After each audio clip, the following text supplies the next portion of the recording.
novela que hoy nos convoca, Animal Humano, es una novela, como decía, interesante y sui generis. Es una novela que se sale de lo que se publica, el 90% de lo que se está publicando ahora mismo en España. Es una novela de grandes pretensiones. El autor ha dicho que es coral porque en ella aparecen muchos personajes, pero también yo creo que es una novela de índole filosófica, donde están las preocupaciones del autor por la naturaleza humana. Sabemos que el ser humano tiene pretensiones de ser la criatura superior. Sin embargo, como muy bien expone la tesis de esta novela, el ser humano es un animal más, un animal preocupado por esas tres grandes pasiones que son la vida, la muerte y el amor. Pese a que sea una novela que se puede caracterizar de tesis o novela filosófica, no es tampoco una obra aburrida. Es una obra, yo creo que es muy amena, que se lee muy bien, que tiene muy buena arrancada y que nos mantiene todo el tiempo atentos a su trama. Por lo tanto, la recomiendo. Estamos muy contentos de haberla publicado en Editorial Verbum, de tener a César David Delgado con nosotros en el catálogo, porque pensamos que aunque es un autor joven, es un autor que dará mucho que hablar en el futuro. Y aquí en esta novela, que es su segunda, ¿no? Es mi segunda novela publicada, ya lo vemos con una voz, con un estilo que espero que dé mucho que hablar y que atraiga a los lectores. Ahora le voy a dar la palabra, porque no voy a analizar la novela yo, sino al periodista y amigo José Sevilla. José Sevilla, que sí va a analizar la novela, que la ha leído a profundidad dos veces además, y lo va a presentar muy bien, ¿eh? Y finalmente hablará entonces el autor. Te paso la palabra, José. Gracias.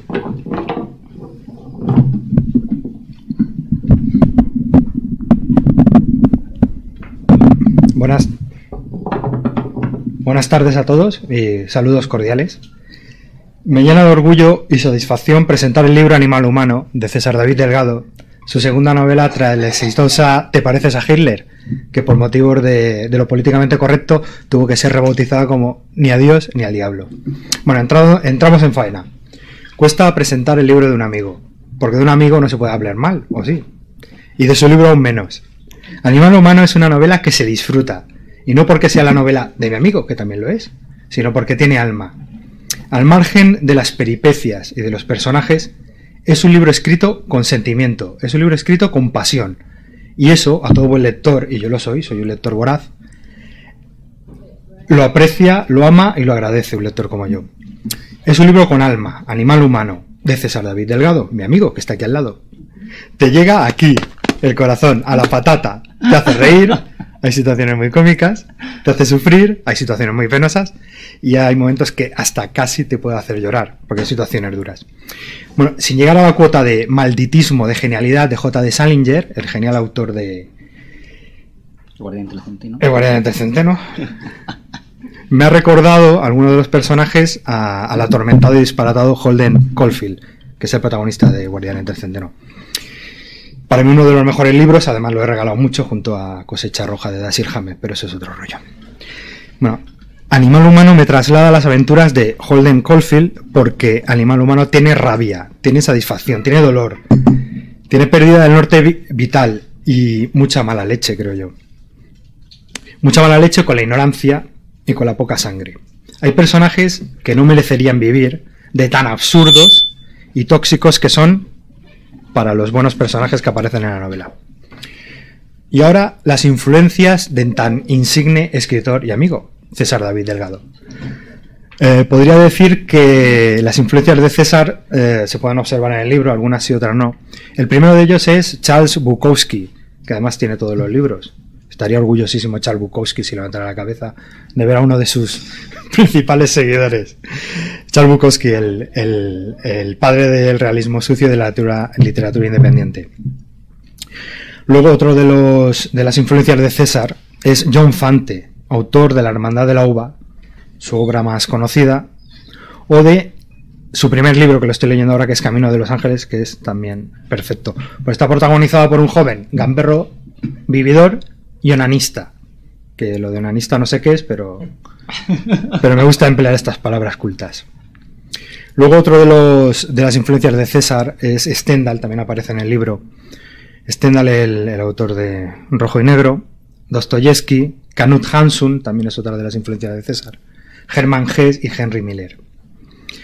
Aunque Animal Humano no figure en las estanterías del Corte Inglés, o tal vez sí, porque no, hace mucho que no me paso, no significa que no sea un libro de masas, sino que los nuevos dueños del Corte Inglés solo se fían de novelas escritas por futuros premios Nobel como Andreita, Pantoja, Paquirrín, Belén Esteban y todos estos.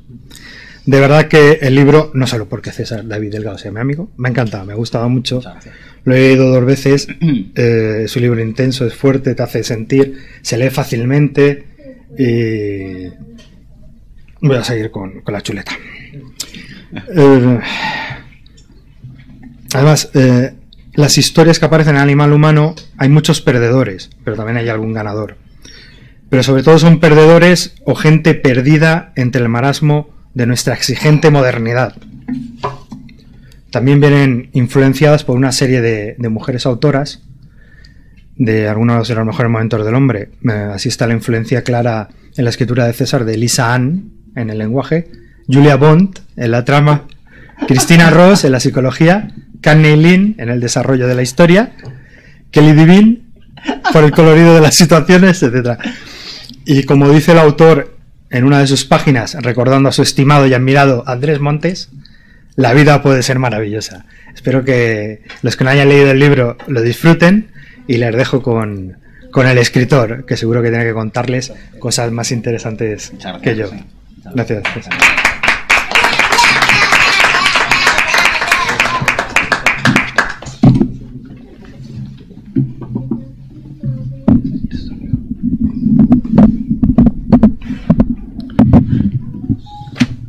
Bueno, buenas tardes a todos. Muchas gracias por venir.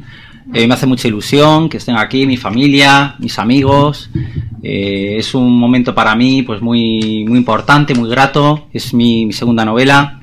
La primera novela la titulé Te pareces a Hitler, como dijo anteriormente José.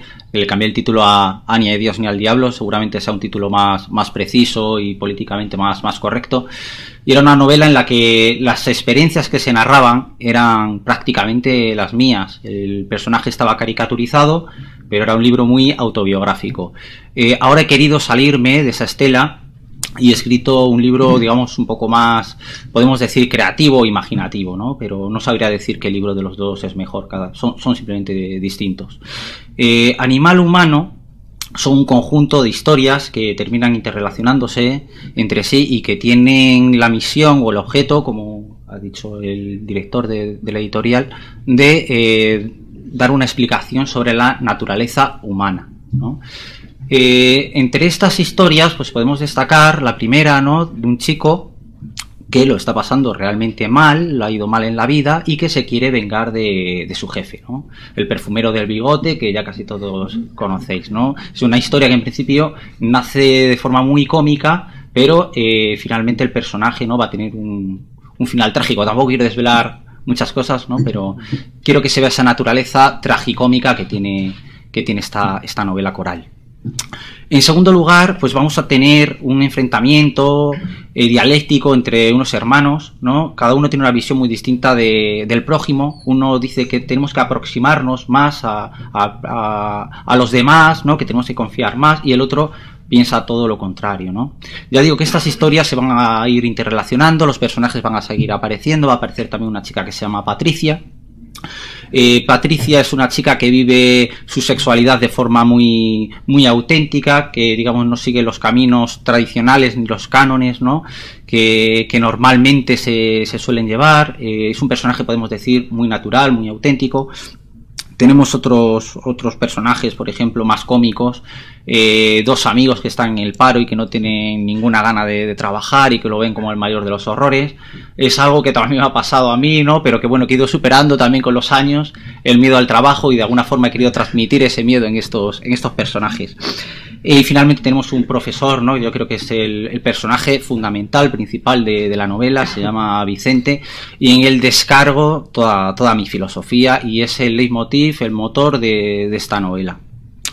Bueno, pues realmente qué preguntas son las que se abordan, ¿no? Son las clásicas, ¿no? de la filosofía, del qué somos, a dónde vamos, de dónde venimos, ¿no? Pero básicamente las centro en dos preguntas, ¿no? ¿Qué es la vida y cómo tenemos que vivir la vida o qué caminos tenemos que tomar y sobre todo qué caminos no tenemos que tomar? Porque esto es una crítica sobre todo a los caminos que normalmente se toman, ¿no? Y que podríamos conseguir que la vida se viviera de otra manera. Entonces, ¿qué busca realmente el hombre? Pues buscamos la felicidad, ¿no? Yo creo que más o menos todos podemos estar de acuerdo en que todos buscamos la felicidad. Esta felicidad, a lo largo de la historia, pues se ha explicado, ¿no? Desde diferentes puntos de vista. Ha habido diferentes líderes religiosos, filosóficos, que han dado su visión al respecto, ¿no? Si dijéramos, por ejemplo, que la vida consiste, la finalidad o la felicidad en amar al prójimo, ¿no? Pues hay gente que estaría a lo mejor de acuerdo, ¿no? en este sentido, pero hay quien cree también o yo creo que si amamos demasiado al prójimo podemos convertirnos en el personaje de la novela de Dostoyevsky, el idiota, ¿no? Pues hasta cierto punto, ¿no? Tenemos que amar al prójimo. Todos nos hemos sentido un poco tontos si damos mucho y recibimos poco, ¿no? Entonces no creo en ese tipo de que la naturaleza humana tenga mucho que ver realmente con el amor al prójimo, ¿no? No somos más felices si amamos más a los demás. Somos felices amando a los demás, pero cuanto más amamos a los demás no significa que vayamos a ser más felices. Esto lo podemos también pensar en relación al poder. Mucha gente dice, bueno, pues el hombre ha nacido para el poder, ¿no? Pero el poder es verdad que muchas veces da satisfacciones, o supongo que tiene que dar muchas satisfacciones, pero también entraña muchos peligros y sobre todo no nos va a salvar de las enfermedades ni del peor mal que tiene el hombre, que es la muerte, ¿no? Y podríamos decir también, ¿no? Si somos muy freudianos o de Freud, ¿no? Que a lo mejor la vida consiste básicamente también en eso que le llamaba el eros y el thanatos, y que se centraba mucho en el sexo, ¿no? La vida es el sexo, tal. Y esto, sobre todo los jóvenes, o cuando somos jóvenes, lo solemos sostener, ¿no? Que todo gira en torno al sexo, pero digo, más o menos algo parecido al poder. No podemos reducirlo todo a que la vida sea sexo, ¿no? Y la gente que apenas tiene sexo, que tiene poca libido, que son asexuales, pues seguramente no esté muy de acuerdo conmigo. Entonces, ¿en qué consiste esto de la vida o de la felicidad? Bueno, pues tras darle muchas vueltas, ¿no? Yo cuando era muy jovencito, con 24 años, yo estuve cosa de 2 años, donde tuve una vida, digamos, interior, desconocida para todos los que tenía cerca, en el que yo le daba muchas vueltas, ¿no? A esto de qué sentido tenía mi vida, ¿no? Y bueno, las conclusiones a las que llegué 10 años después, o 12 años después, son prácticamente las mismas, ¿no? Lo que buscamos realmente, todo esto que nos hace felices, ¿no? Todas estas cosas, ¿no? Es el poder, el amor, tal. Y realmente estas cosas, cuando nos hacen felices, son porque nos hacen alejarnos de la muerte, ¿no? Cuando sentimos que nos alejamos de la muerte y que nos vamos acercando de algún modo a esa inmortalidad que pretendemos, vamos siendo más felices. Lo que buscamos realmente es la eternidad o la inmortalidad. Eso a día de hoy es un imposible, tenemos que vivir angustiados por esto. Por lo menos hasta ahora es un imposible.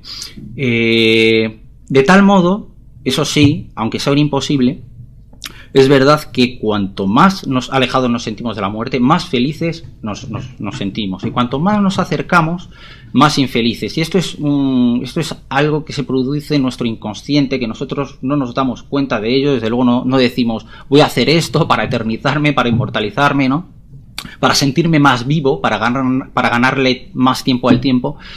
Pero realmente lo hacemos así, ¿no? Así lo pienso yo, tras estudiarme a fondo y tras estudiar la naturaleza de forma pormenorizada, ¿no? De todos los que me rodean y bueno, de la vida del hombre en general, de la historia, etcétera. Bueno, pues esto podríamos decir que es una teoría que se queda ahí, ¿no? Vale, pues muy bien, el hombre lo que busca es la inmortalidad, la eternidad y ¿qué, no? Podemos decir luego, ¿no? Pues en el fondo el que tengamos una idea u otra de la naturaleza humana, pues cambia muchísimas cosas, ¿no? Es lo mismo pensar que el prójimo es bondadoso que pensar que en el prójimo hay maldad, ¿no? Y esto puede hacer cambiar idearios políticos, económicos, sociales, la visión que tengas sobre ti mismo a nivel psicológico, histórico, o sea, muchísimos cambios, ¿no? Si uno coge, por ejemplo, la historia de la filosofía y coge a Thomas Hobbes, y lees o le estudias y concluyes que el hombre es malo por naturaleza, ¿no?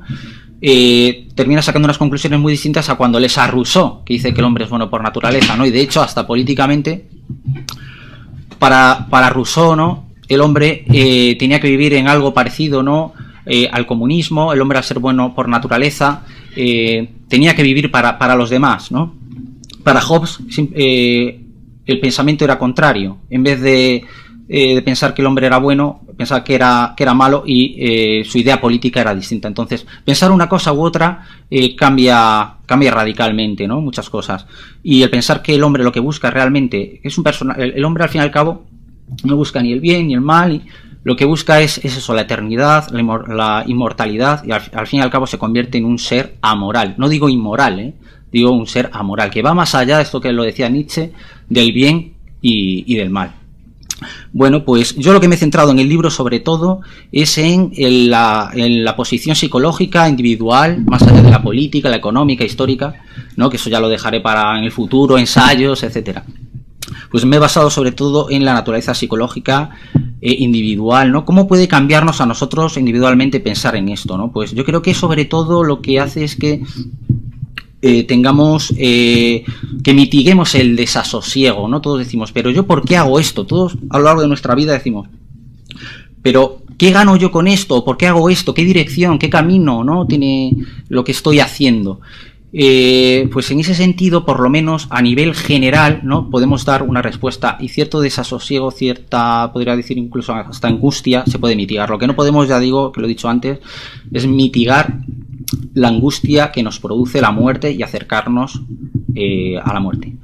Entonces, quiero también dar un mensaje positivo en este sentido, y no hablar tanto de la muerte, ¿no?, y pensar un poco más en la eternidad. Incluso, bueno, se está incluso barajando la posibilidad médica de que no dentro de muchos años, quizás, ¿no?, quizás sea una quimera, quizás esta idea de la inmortalidad se haga realidad, ¿no? Entonces sabremos si mi teoría realmente es cierta o no, si realmente alcanzamos esa absoluta felicidad, ¿no?, que sería alcanzar la inmortalidad en la Tierra, ¿no? Porque esa es una filosofía, podemos decir, inmanente, no es trascendente, ¿no? Es una filosofía también atea. Y bueno, no me quiero tampoco enrollar mucho, simplemente ya terminar hablando del estilo, ¿no?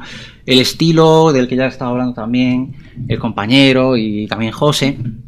Bueno, es un estilo muy natural, muy descarnado. Hay veces que es como como si le estuviera hablando prácticamente a un amigo, ¿no? Y creo que es el estilo necesario para expresar de la forma más certera mi filosofía, ¿no? Sin grandilocuencias, porque el ser humano, al fin y al cabo, pues es algo de carne y hueso, ¿no? Y no somos dioses, aunque lo queramos ser en cierto modo, ¿no? Entonces, bueno, se aleja mucho de los estilos de los bestsellers actuales y todo lo que tenga que ver un poco, pues, con ese mensaje infantil que hay muchos de ellos, ese estilo ñoño, ¿no? Muchas veces cursi, pedante, ¿no? Pues trato de salir de todo eso y hacer un libro de filosofía lo más ameno posible, que la gente se ría, sobre todo se ría, que piense y que en algún momento, bueno, sobre todo que se identifique con los personajes también en sus penas, no solamente en sus alegrías, ¿no? Y bueno, pues voy a leer un poquito y aquí ya concluyo, para que se vea ese estilo, ¿no?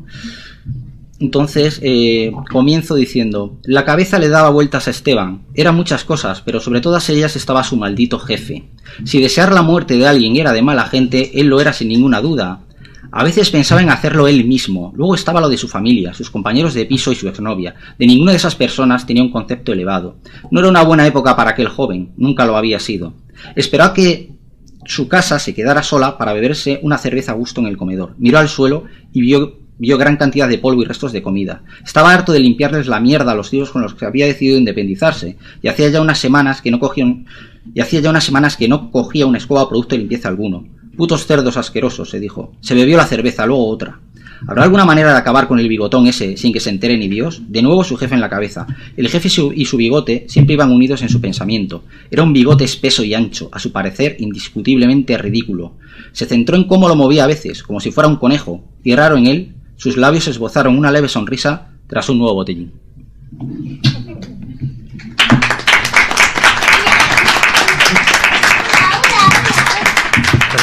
Perdonad, ahora ahora viene la propina. Yo no esperaba hacerle una pregunta a César, le voy a hacer dos, por eso.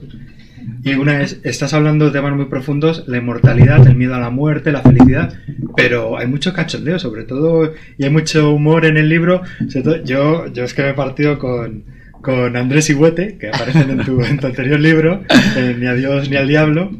Y también, bueno, con las andanzas de Miguel, en medio del 15M con su megáfono, sí. Y hay otros puntos de humor. ¿Y por qué quieres incorporar el humor entre estos temas tan trascendentes o tan trascendentales? Claro, bueno, porque en el fondo yo lo que he hecho es un poco una mezcla, ¿no? En los estilos y en mis inquietudes, y tiene mucho que ver también con mi propia personalidad, ¿no? A mí, pues aunque me gusta mucho profundizar, ¿no? Y tengo esa vida interior, pues también me gusta ese lado más cachondo, digamos. Yo con mis amigos pues me gusta ser gracioso, pasármelo bien, y de alguna forma mi personalidad, este desdoblamiento que realmente tengo, ¿no?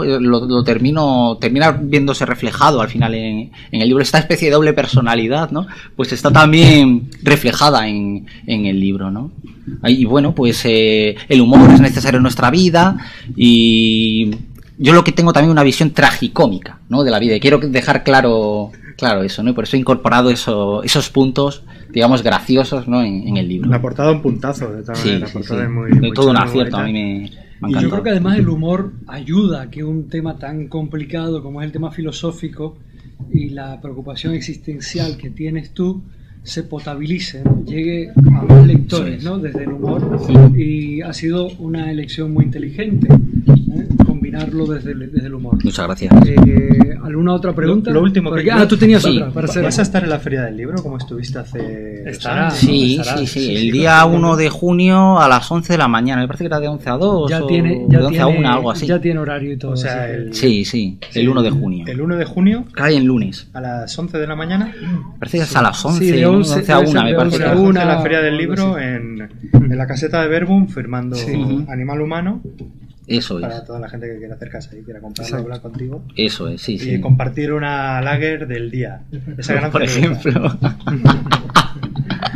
Muy bien, pues a ver, los asistentes también supongo que tengan otras preguntas. Algunos quizá hayan leído la novela, otros estén interesados en leerla. Pues es el momento, ¿eh?, de preguntar al autor. ¿Quieren preguntar algo? ¿Aquí? ¿Tú tienes algo por preguntar? Bueno, pues le pregunto yo. A ver, tú tienes una. A ver. Pregunta-comentario. Sí. Estoy completamente de acuerdo en que el humor, precisamente, y el título lo dice muy bien, Animal Humano, es qué es lo que hace humano al animal. Es decir, muchas veces nos preguntamos qué es lo que realmente diferencia al ser humano del resto de seres vivos, y yo, si hubiera una característica, sería precisamente el humor. Una de ellas, sí. Realmente nos diferencia. Y una de las mejores novelas de la historia, que es la del Quijote, yo la recuerdo siempre por su humor, más allá de por su relevancia filosófica, que la tiene, por su cariz humano, que lo tiene, y yo sobre todo lo recuerdo por el humor. Entonces, aunque solo sea por eso, esta obra yo creo que es imprescindible, debería de leer cualquiera que realmente esté interesado en la literatura, además de un autor joven, con mucho futuro por delante. Y yo, más que una pregunta, lo que hago es una reflexión, una llamada a que todos los que nos estén viendo lean, aunque no lo compren, mejor que lo compren, pero que por lo menos lo lean, porque yo creo que es imprescindible en el siglo XXI tener este tipo de lectura como es Animal Humano, y por eso yo, que he leído el libro, pues felicito al autor por esta gran creación. Pues muchas gracias, ¿no?, por tu opinión.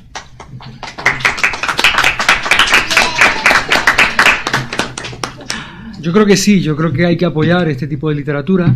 Por eso la editorial Verbum no nos interesa publicar bestsellers, nos interesan los long sellers, los libros diferentes, los libros que tienen un largo recorrido, y yo creo que este lo tendrá. Yo creo que será un libro que tendrá un largo recorrido, que dará que hablar, porque sobre todo es una apuesta por un autor que tiene una voz diferente, un estilo diferente, y que está proponiendo algo mucho más interesante y profundo de lo que él mismo señalaba. Está llena, por ejemplo, algunas librerías, no las voy a mencionar, pero no es el caso de esta, ¿no? Desde la librería Antonio Machado, y especialmente aquí en el Ciclo de Bellas Artes, se caracterizan por tener un fondo mucho más interesante, de clásicos o de autores contemporáneos, que también tengan ese interés más allá de lo contextual.